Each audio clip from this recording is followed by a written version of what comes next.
100 miles away in Kentucky, To the left. is too late for one family. 2 hops this time. 2 hops this time. 22-year-old Veronica Jecker, like many, was young and full of life. But like so many young people in America, at some point Veronica experimented with pills and, unbeknownst to her parents, eventually turned to heroin. She was so good at hiding it. This is the first time we've heard heroin and Veronica's name mentioned. We knew it was pills. And in the last year of her life, she kind of pulled away. And like countless others, Veronica was in and out of rehab. We thought, this is the start of her getting better, her recovery. But she checks herself out of rehab for a weekend to see a friend. 911, where's your emergency? I don't know. I just woke up and threw it over there. I got a phone call around 7:15, and all they would tell me was, "We need you to come to the hospital." And I said, is she alive? Is she okay? Is she breathing? And they said, "Ma'am, I'm sorry. Please, we just need you to come here." By 2:30 p.m. on day one of our week, Veronica is pronounced dead from a heroin overdose.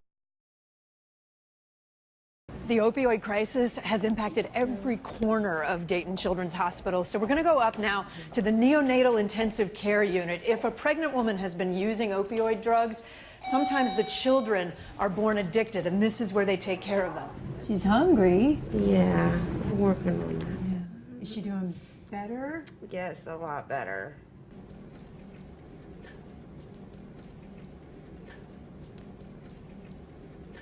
Can I ask what happened? He was born very early, just had a lot of problems. And was that because of drug use? That was because I was in active addiction, yes. That must have motivated you to want this pregnancy to be different. Like, almost right away, I was like, I can't. Psychological addiction here. We're talking about an addiction that affects a number of structures.